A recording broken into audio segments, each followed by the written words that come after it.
Hello बच्चों, एक बार फिर से स्वागत है आपका आज की क्लास में। आज आप पढ़ेंगे कक्षा 10 के गणित का चैप्टर नंबर 3, जिसका नाम है दो चरों वाले रैखिक समीकरण युग्म। तो ये इस चैप्टर की आपकी 2 एक्सरसाइज कंप्लीट हो चुकी हैं।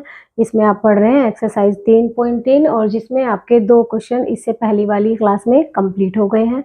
आज आप इस क्लास में पढ़ेंगे क्वेश्चन नंबर 3, जिसमें आपको 6 भाग दिए हैं।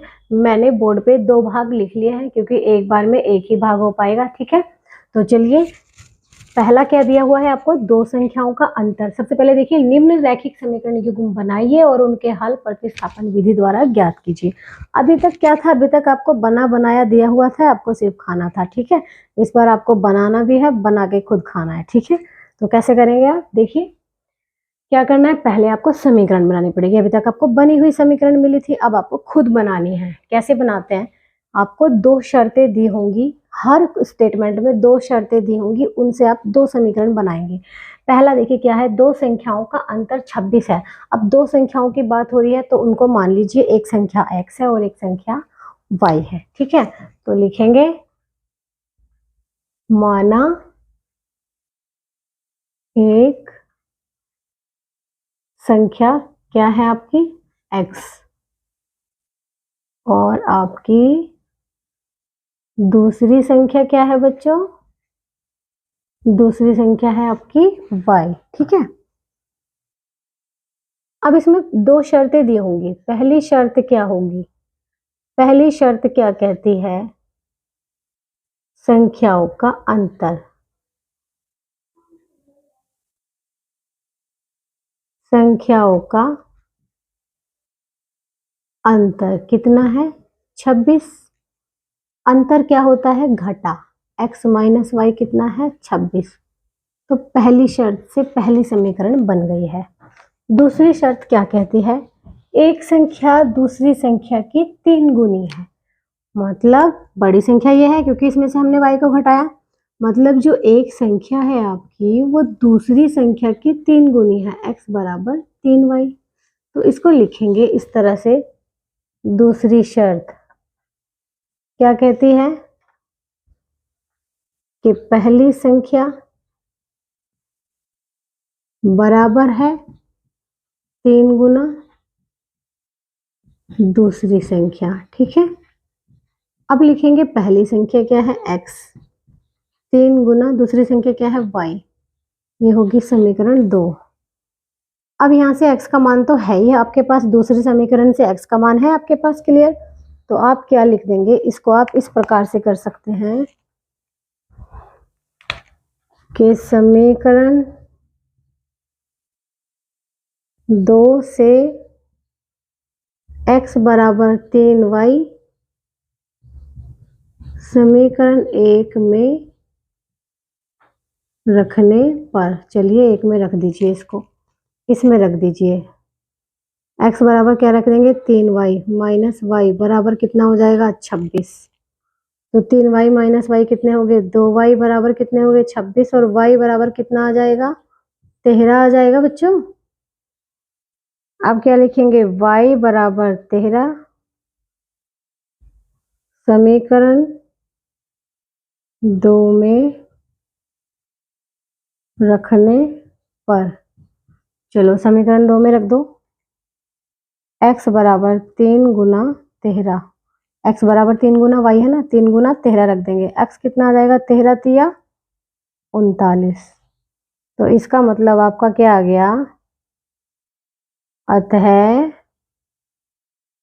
पहली संख्या क्या मानी थी बच्चों, आपने पहली संख्या को आपने x माना था, कितना आ गया 39। और आपने दूसरी संख्या को क्या माना था बच्चों, y माना था, कितना आ गया 13। ये आपकी दोनों संख्याएं आ गई हैं। ठीक है,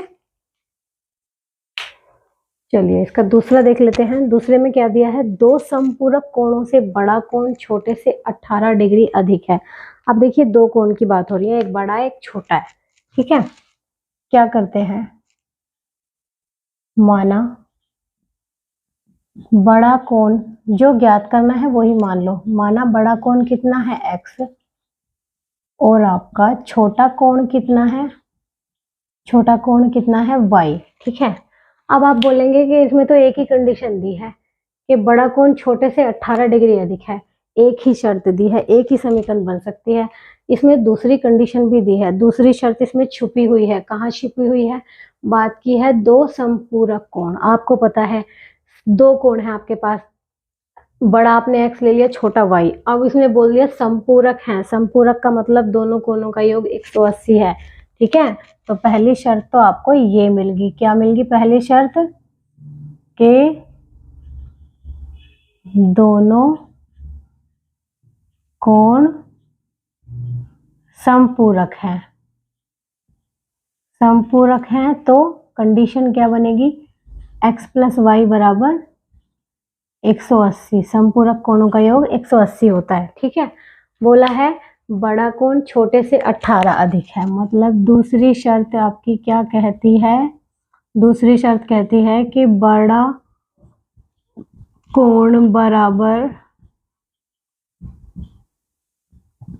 छोटा कोण प्लस 18। बड़ा कोण कितना है? x, छोटा कोण कितना है? y plus 18। तो क्या आ जाएगा? x माइनस वाई बराबर 18। ये होगी आपकी समीकरण नंबर 2। अब इन दोनों समीकरणों को कैसे आप हल करेंगे? देखिए, x और y निकालेंगे। जो x आएगा वो बड़ा कोण हो जाएगा, जो y आएगा वो छोटा।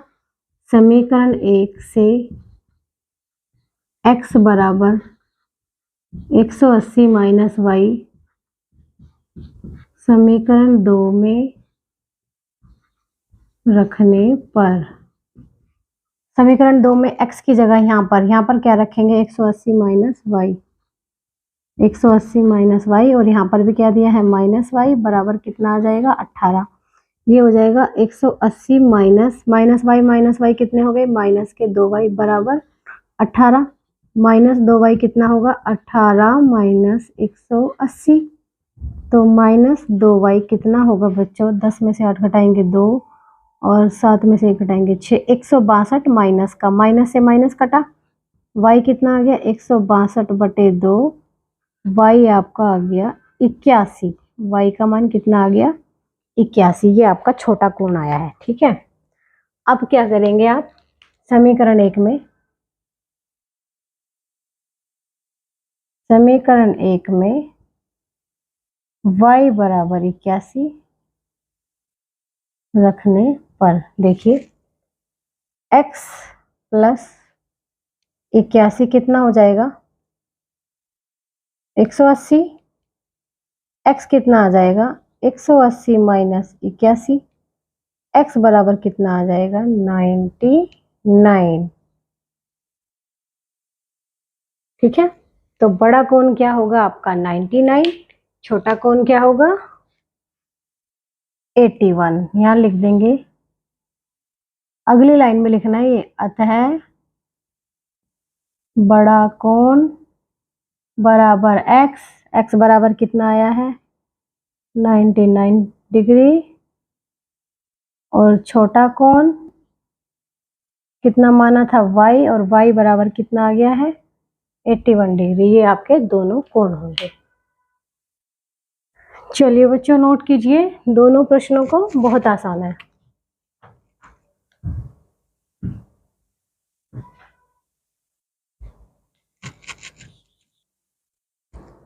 देखिए बच्चों प्रश्न संख्या 3, प्रश्न संख्या 3 में तीसरे का तीसरा है, एक क्रिकेट टीम के कोच ने 7 बल्ले तथा 6 गेंदें 3800 रुपए में खरीदी। ऐसा ही प्रश्न आपको एक पिछली वीडियो में कराया गया था, 3.1 में, शायद 3.2 में। बाद में उसने 3 बल्ले तथा 5 गेंदें 1750 रुपए में खरीदी। प्रत्येक बल्ले और प्रत्येक गेंद का मूल्य ज्ञात कीजिए। इस प्रकार के प्रश्नों में समीकरण बनाना बहुत आसान होता है। तो आप क्या करेंगे?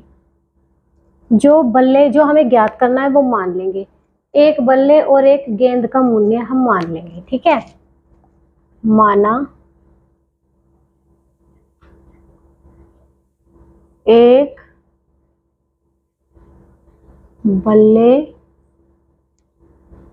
का मूल्य कितना है बच्चों? एक बल्ले का मूल्य कितना है? x रुपए।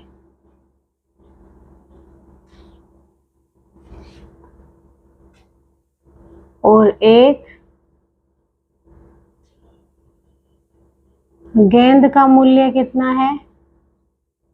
कितना है एक गेंद का मूल्य? y रुपए है। ठीक है, तो प्रश्नानुसार आपको दो शर्त दी हैं। पहली शर्त आपकी क्या कहती है? पहली शर्त ये कहती है कि 7 बल्ले 6 गेंद, 7 बल्ले प्लस 6 गेंद कितने के हैं? 3800 रुपए के हैं भाई। ठीक है, डार्क सा लिख लेते हैं, थोड़ा सा मार्कर चलता नहीं है ना।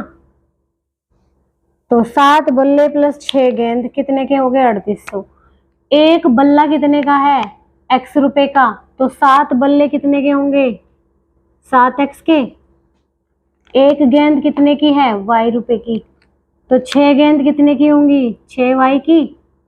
कितने रुपए के हैं ये? 3800 रुपए के। पहली समीकरण। ठीक है, दूसरी शर्त आपकी क्या कहती है? दूसरी शर्त आपकी कहती है कि बाद में उसने 3 बल्ले तथा 5 गेंदें, मतलब 3 तो बल्ले लिए हैं उसने बाद में, और 5 क्या ली हैं? गेंद ली हैं, जो कि उसे कितने रुपए में मिली हैं? 1750 में। 1750 की मिली है। ठीक है, तो क्या करेंगे? 7 बल्ले, 5 बल्ले, एक बल्ला कितना का? x का। 5 बल्ले कितने के होंगे? 5x के। 3 बल्ले है ना, बाद में उसने 3 बल्ले लिए हैं। 3 बल्ले कितने के होंगे? 3x के। 5 गेंद कितने की होंगी? 5y की। कितने रुपए के हैं? 1750 के। तो यहाँ बनेगी दूसरी समीकरण। ठीक है, तो चलिए इन दोनों समीकरणों को प्रतिस्थापन से हल करते हैं। एक समीकरण से x का मान निकाल के दूसरे में रख देंगे। तो क्या करेंगे? समीकरण 1 से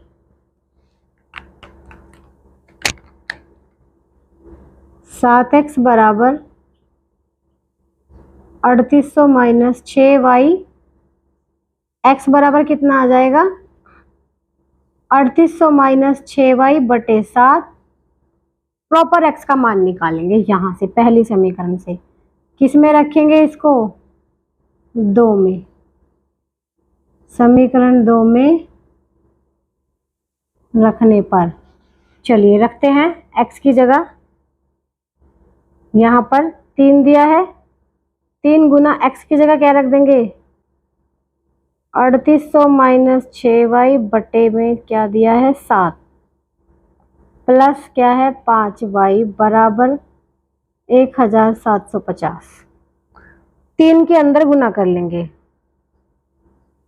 3 अट्ठे 24 का 4 हासिल लगा 2, 3 दिया 9 और 2 11, 11400 माइनस 3 की 6 में गुना, 3 6 18y प्लस 7 की इधर गुना करेंगे, 7 पंजे 35।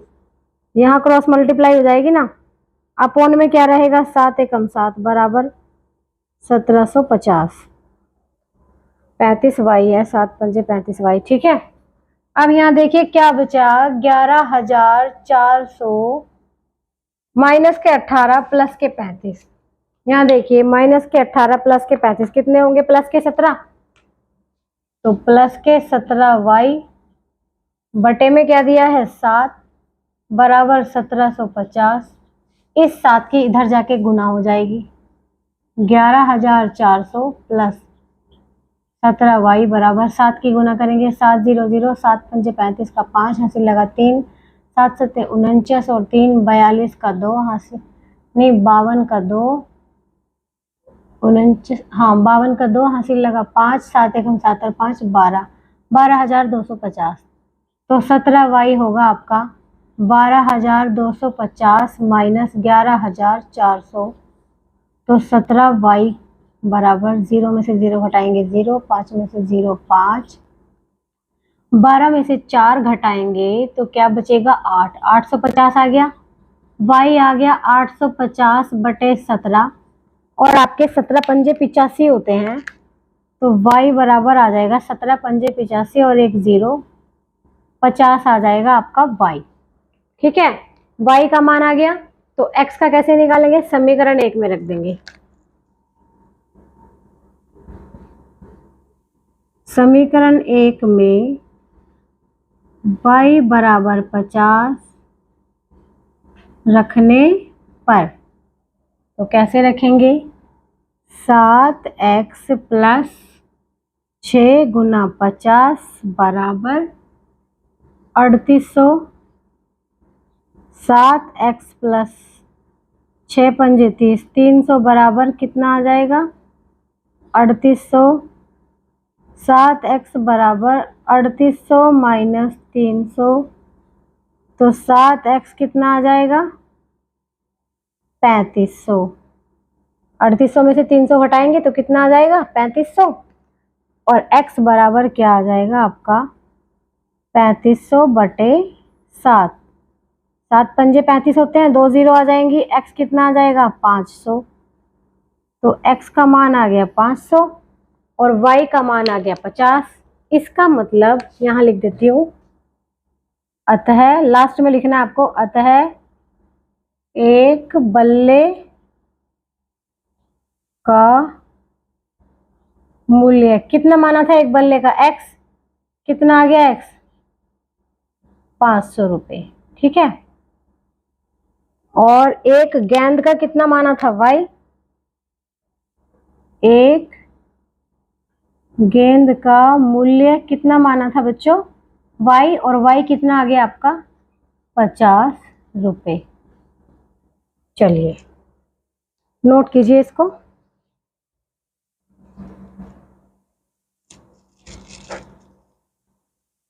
कोई नहीं, देखिए बच्चों, प्रश्न संख्या 4 में दिया है, एक नगर में टैक्सी के भाड़े में एक नियत भाड़े के अतिरिक्त चली गई दूरी पर भाड़ा सम्मिलित किया जाता है। 10 किलोमीटर की दूरी के लिए भाड़ा 105 रुपए है तथा 15 किलोमीटर के लिए भाड़ा 155 रुपए है। नियत भाड़ा तथा प्रति किलोमीटर भाड़ा क्या है? एक व्यक्ति को 25 किलोमीटर यात्रा करने के लिए कितना भाड़ा देना होगा? देखिए, पहले आप प्रश्न समझ लीजिए। प्रश्न आपका क्या कहता है कि एक नगर में जो टैक्सी का भाड़ा है ना, नियत भाड़े के लिए अतिरिक्त चली गई दूरी पर भाड़ा सम्मिलित किया जाता है नियत भाड़े के साथ। जैसे कि उसने बोला यहाँ से आपको किसी दूरी पर जाना है, यहाँ से एक स्थान से दूसरे स्थान पर जाने के लिए वो ऑटो में बैठने का एक नियत भाड़ा लेता है, चाहे आपको कितनी भी दूर जाना है। फिक्स दूरी के लिए एक नियत भाड़ा है उसका कि आपको इतने रुपए देने ही देने हैं, चाहे आप उससे पहले उतर जाएं। ठीक है, लेकिन अगर आपको थोड़ा और आगे जाना है तो उसका आपका अतिरिक्त चार्ज लगेगा। ठीक है, तो इसमें पूछा गया है कि आपका जो नियत भाड़ा कितना होगा और अतिरिक्त भाड़ा कितना होगा, और फिर उसके अकॉर्डिंग आपको बताना है कि एक व्यक्ति 25 किलोमीटर यात्रा करने के लिए गया तो उसके कितने रुपए खर्च हुए होंगे। ठीक है, तो आपको क्या करना है, आपको पहले मान लेना है कि नियत भाड़ा क्या है, अतिरिक्त भाड़ा क्या है। ठीक है, माना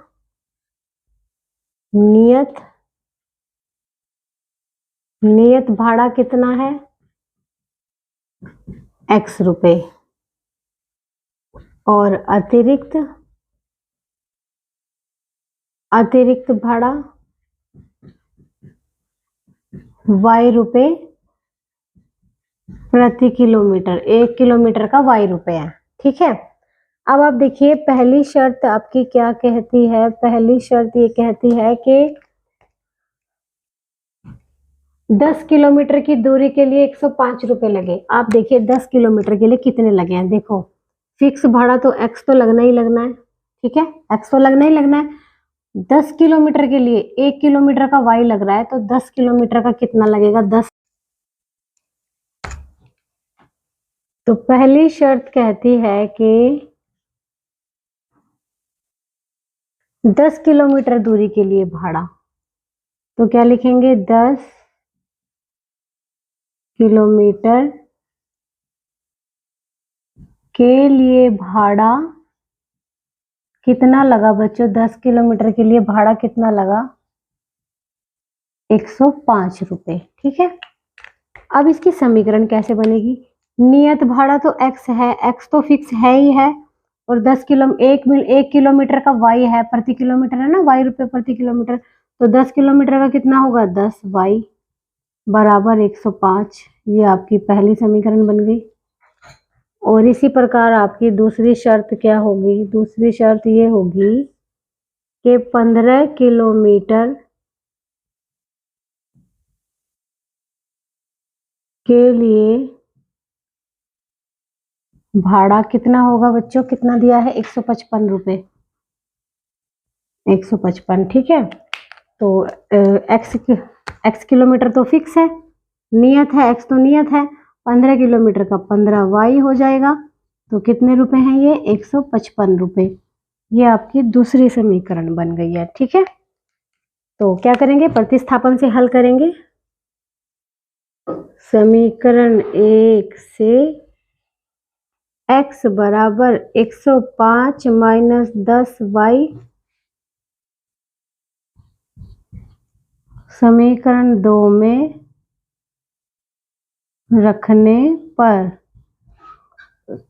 x की जगह क्या रखेंगे, 105 माइनस 10y प्लस 15y बराबर 155। 105 माइनस का 10 प्लस का 15 कितने हो गए, प्लस के 5y बराबर 155। तो 5y कितने होंगे बच्चों, 155 माइनस 105, तो 5y कितने होंगे, 155 में से 105 घटाएंगे तो कितने बचेंगे, 50, y कितना आ जाएगा, 10। तो y क्या था आपका, अतिरिक्त भाड़ा था, अतिरिक्त भाड़ा 10 रुपए आया है, ठीक है। अब लिखेंगे समीकरण 1 में y बराबर 10 रखने पर, y बराबर 10 रखेंगे समीकरण 1 में, तो क्या आ जाएगा, x प्लस 10 गुना 10 बराबर 105, x प्लस 100 बराबर 105, x बराबर क्या आ जाएगा, 105 माइनस 100, तो x बराबर कितना आ गया, 5। x क्या माना था, नियत भाड़ा, तो यहां लिखेंगे अतः नियत भाड़ा बराबर कितना माना था, x माना था, x कितना आ गया है, 5 रुपए आ गए, ठीक है। अब लिखेंगे अतिरिक्त भाड़ा,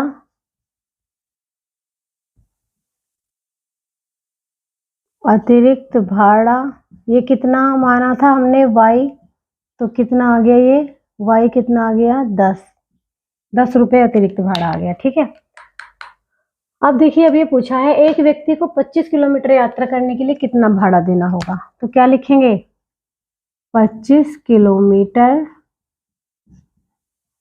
यात्रा के लिए भाड़ा कितना होगा, x तो फिक्स है और 25 किलोमीटर का 25y है।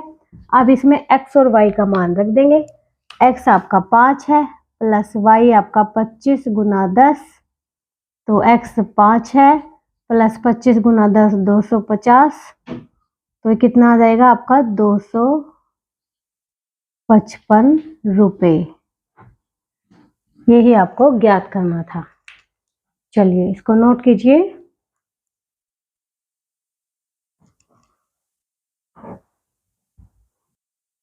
देखिए बच्चों, 5वें प्रश्न में दिया है यदि किसी भिन्न के अंश और हर दोनों में 2 जोड़ दिया जाए तो वो 9/11 हो जाती है। यदि अंश और हर दोनों में 3 जोड़ दिया जाए तो वह 5/6 हो जाती है। भिन्न ज्ञात कीजिए। आप देखेंगे भिन्न में क्या क्या चीज होती है, अंश और हर, तो हम मान लेंगे माना भिन्न का अंश कितना है, हमने मान लिया भिन्न का अंश कितना है, x, हर कितना है, y। पहली शर्त क्या कहती है, पहली शर्त कहती है कि भिन्न के अंश और हर दोनों में 2 जोड़ दिया जाए, अंश प्लस 2 हर प्लस 2 कितनी हो जाती है, वो 9/11 हो जाती है। अंश क्या माना है x प्लस 2, हर क्या माना है y प्लस 2 बराबर 9/11। क्रॉस मल्टीप्लाई करा लो x बटे 2 की 11 से, तो क्या आ जाएगा 11x प्लस 11 दूनी 22 बराबर y प्लस 2 की 9 से 9y प्लस 9 दूनी 18, y इधर ले आओ 11x माइनस 9y बराबर 18 माइनस 22 को इधर ले आओ 22, तो कितना हो गया 11x माइनस 9y बराबर 18 माइनस 22 कितने हो गए -4। ये आपकी पहली समीकरण बनी है। ठीक है, दूसरी शर्त क्या कहती है आपकी? दूसरी शर्त कहती है कि यदि अंश और हर दोनों में 3 जोड़ दिया जाए, मतलब अंश प्लस 3 अपोन में हर प्लस 3, तो वो भिन्न क्या हो जाती है 5/6 हो जाती है। 5/6 अंश क्या है x प्लस 3 बटे हर क्या है y प्लस 3 बराबर 5/6। x प्लस 3 की 6 से गुना, 6 की x में 6x प्लस 3 की 6 में गुना होगी, 3 6 18 बराबर 5 की y में करेंगे तो 5y प्लस 5 की 3 में होगी तो 5 3 15, तो 6x माइनस 5y बराबर क्या होगा 15 माइनस 18, तो 6x माइनस 5y बराबर कितना होगा 15 माइनस 18 कितना होगा -3। ये समीकरण 2। अब दोनों समीकरण बन गई है, इनको प्रतिस्थापन से हल कर लेंगे। क्या लिखेंगे? समीकरण 1 से हम क्या करेंगे 11x बराबर हम कर सकते हैं 9y माइनस 4। देखिए बच्चों 9y यहाँ पर प्लस का है तो इधर आके माइनस का हो गया, सॉरी माइनस का है यहाँ पर तो इधर आके प्लस का हो गया। प्लस का 9y और 4 माइनस का है तो माइनस का रहेगा। तो x बराबर क्या हो सकता है आपका हो सकता है 9y माइनस 4/11, ऐसे वाला 4 लिख लीजिए अगर सही से नहीं दिख रहा हो तो। ठीक है, अब क्या करेंगे x बराबर 9y माइनस 4/11 किस में रखेंगे? समीकरण 2 में रखने पर, इसको समीकरण 2 में रखेंगे। चलिए रखते हैं।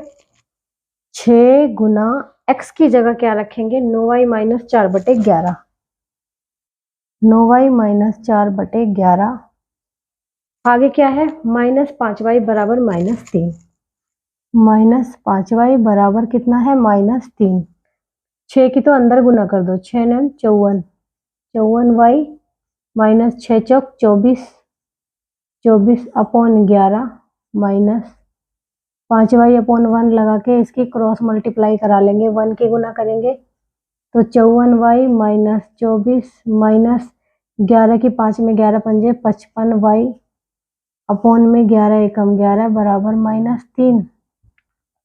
तो ये हो जाएगा 54 माइनस 55 कितने होंगे माइनस का 24, 54 माइनस 55 होंगे माइनस का 1y बराबर 11 की -3 में गुना माइनस के 33, माइनस y हो जाएगा -33 प्लस 24 माइनस y होगा, इसको जब सब्ट्रैक्ट करेंगे माइनस का 9 आ जाएगा, माइनस से माइनस कटेगा, y कितना आ गया आपका 9, y बराबर 9 समीकरण 1 में रख दो। समीकरण 1 में रखने पर समीकरण 1 में देखो 11x माइनस 9y है ना, तो क्या लिखेंगे 11x माइनस 9y को 9 गुना y की जगह क्या रख देंगे 9 बराबर क्या है -4, 11x माइनस 9 ने 81 बराबर -4, तो 11x बराबर हो गया -4 प्लस का 81, 11x बराबर 81 में से 4 घटाएंगे तो बचेंगे आपके 77, x आएगा 77/11, तो x का मान आ गया 11 7 77, x का मान क्या आ गया 7, y का मान 9। तो अभिष्ट भिन्न क्या होगी? अभिष्ट भिन्न क्या होगी बच्चों? भिन्न होगी x बटे y, अंश बटे हर, x कितना है 7, हर कितना है 9, यही आपका क्या होगा आंसर होगा। चलिए नोट कीजिए इसको।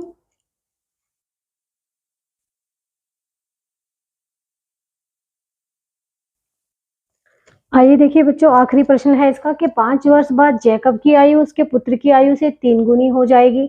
5 वर्ष पूर्व जैकब की आयु उसके पुत्र की आयु की 7 गुनी थी। उसकी वर्तमान आयु ज्ञात कीजिए। इस प्रकार के प्रश्नों में हम क्या करते हैं, आयु वाले प्रश्नों में हम एक आयु को x मान लेते हैं, एक को y। माना जैकब की आयु हमेशा वर्तमान मानेंगे, प्रेजेंट एज, ठीक है। माना जैकब की वर्तमान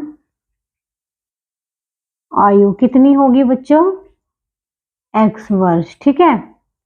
और साथ में किसकी भी मान लेंगे, पुत्र की। पुत्र की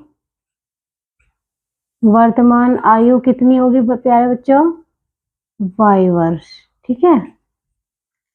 अब देखिए पहली शर्त क्या दी है, पहली शर्त आपको दी है कि 5 वर्ष बाद, पहली शर्त है 5 वर्ष बाद।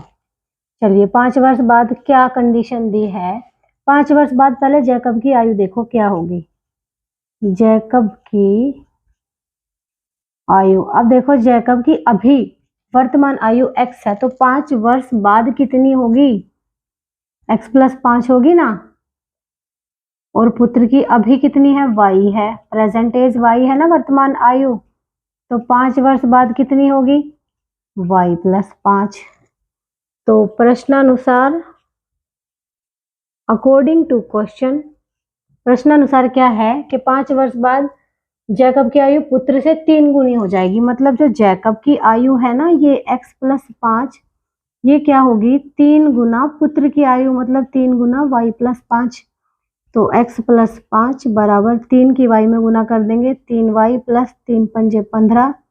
तो ये हो जाएगा x माइनस 3y, 3y इधर आ गया, और 15 माइनस 5, 5 इधर चला गया, तो हो गया x माइनस 3y बराबर 10, समीकरण नंबर 1, ठीक है, पहली शर्त से। अब दूसरी शर्त क्या कहती है, दूसरी शर्त बात कर रही है 3 वर्ष नहीं 5 वर्ष पूर्व, तो क्या लिखेंगे, 5 वर्ष पूर्व क्या लिखेंगे, जैकब की आयु, जैकब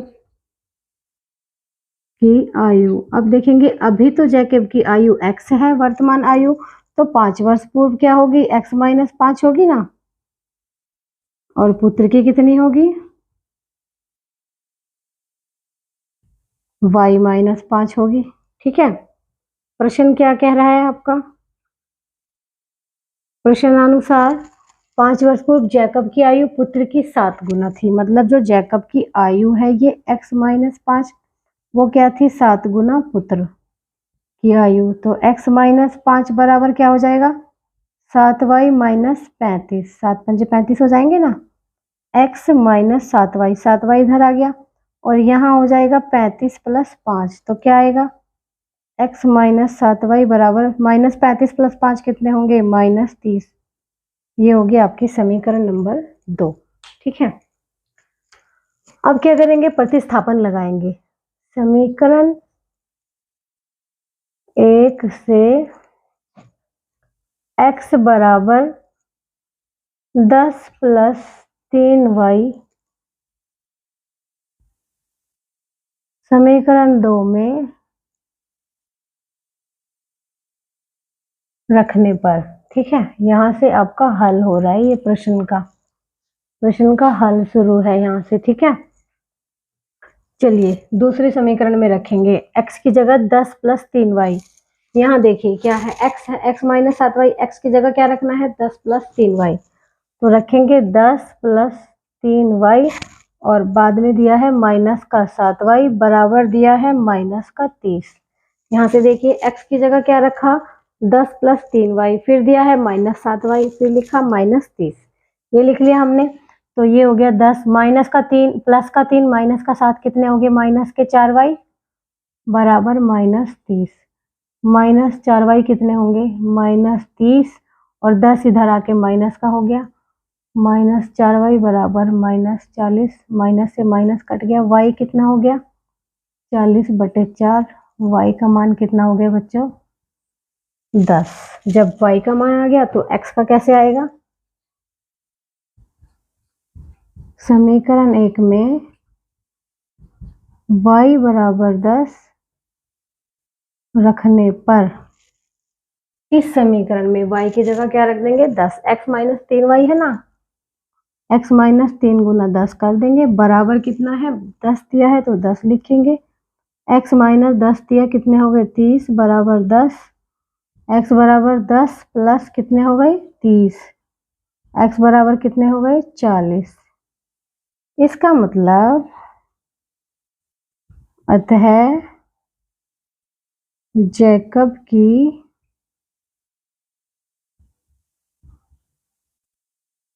वर्तमान आयु बराबर x मानी थी, x कितना आ गया 40 वर्ष, ठीक है। और पुत्र की वर्तमान आयु कितनी होगी, y मानी थी, y कितना आ गया 10 वर्ष। यही हमारा क्या होगा आंसर होगा। चलिए नोट कीजिए इनको।